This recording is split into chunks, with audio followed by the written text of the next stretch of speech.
Hi, Chad. Hey, Maggie, how's it going? I'm doing all right. How are you? Doing okay. I want to thank you for taking this time to chat with me a little bit here. Get to know you a little more.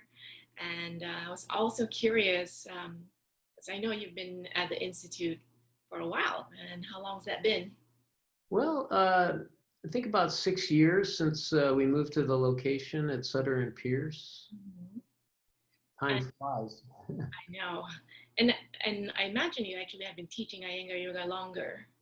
Yeah, I kind of eased into it a bit, started, the certification process wasn't quite as rigorous, when I started in with it. I started teaching my first classes.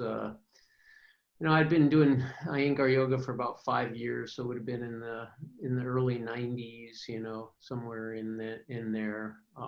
Although I didn't get my certification until later on. Yeah. Well, let's hear more about that. How did you, Yeah. at the very, very early onset, like Yeah. discover Iyengar yoga? What was the journey? What was your journey into Iyengar yoga? Yeah. And it's always a journey. And for me, it was maybe a little bit of a common story. I was drawn to it by, I was into sports, outdoor activities, and was seeing, well, yoga could be, I heard about yoga. I thought, well, this could be a good complement to the other things that I'm doing. And of course, the tail begins to wag the dog after some period of time. But it was, this was back, I was in my 20s, later 20s, and so I started, I was at a workplace where someone was teaching a free lunchtime yoga class. And I tried it, and something in it spoke to me. And she was more Iyengar style, not a certified teacher, but working that way. And I wasn't in California at the time, but I was coming back, and she said, "Oh, there's tons of great Iyengar yoga,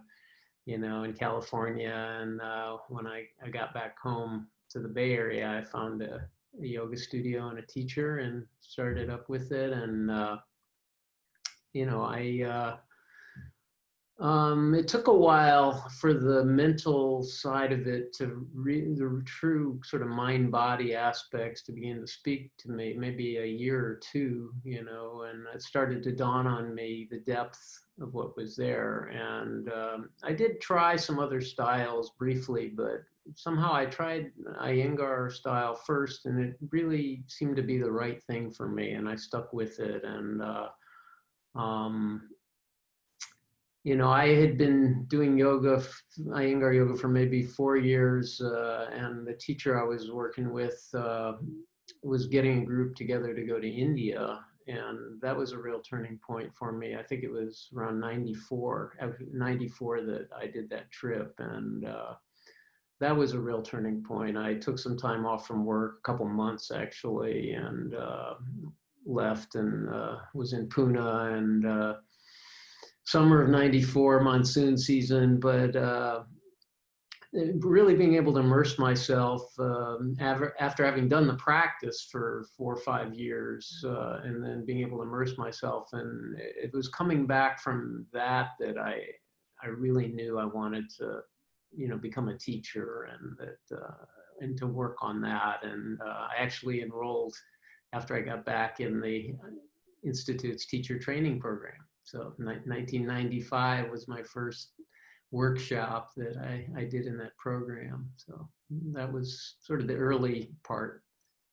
Uh, yeah. So you mentioned that but it took you a while before you got certified. Was that Yeah.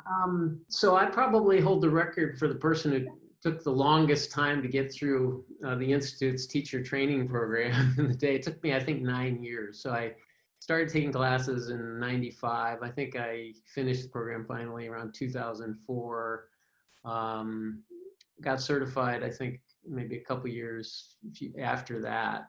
I'd finished the teacher training program. At that time, we had a sort of a 2-year type of program, was designed sort of like a master's degree program with the various pieces, and it was a wonderful program. And so yeah, so I was officially certified, more mid, 2000, I guess it would have been about 15 years ago. So I did my first, certification and did some iterations of the certification process. But yeah, I had been teaching quite a bit before that, but like I said, it took a while for all that to get hammered out in the system. And I think it's become much more rigorous over time, which I think is a good thing, to be able to count on the training of teachers and the skills that you really need to have to do this, which is non-trivial. So Mhm. yeah, so Is there anything in particular that you'd like students to know about your classes specifically at the Institute? And those are Tuesday, Thursday? yeah, Tuesday, Thursday at noon. There's a mixed level on Tuesday and the intermediate on Thursday. And um, I just a few things. I don't follow a rigorous pattern like for certain things the first week of the month, or every I do tend to have a theme each week, and I try over the course of maybe 6 to 8 to 10 weeks to touch on a lot of different themes. I'll have a theme, and whether it be forward bends, twists, back bends, abdominals, sometimes working towards pranayama, seated poses, standing work. I try to cover the range. And that's what the beauty of Iyengar yoga is. It's got such a huge library of, poses and benefits. And it's not just like 14 poses that you do in a sequence. And I really try to move around the whole world of Iyengar yoga and the use of props and really mix it up.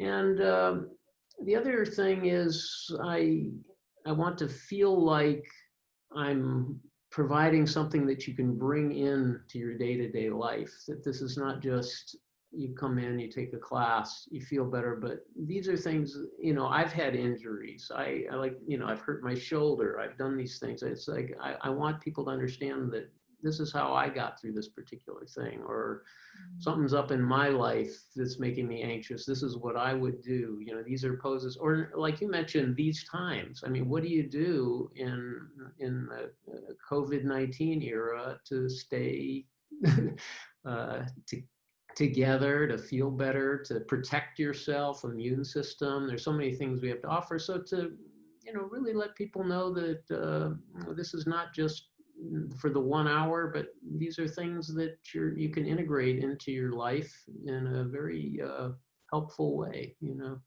physically, emotionally, spiritually. Yeah, absolutely. Well, thank you so much, Chad, for Oh, sharing all that. you're I welcome. Yeah, personally enjoyed your classes too. yeah. Is there anything else you want to share with students?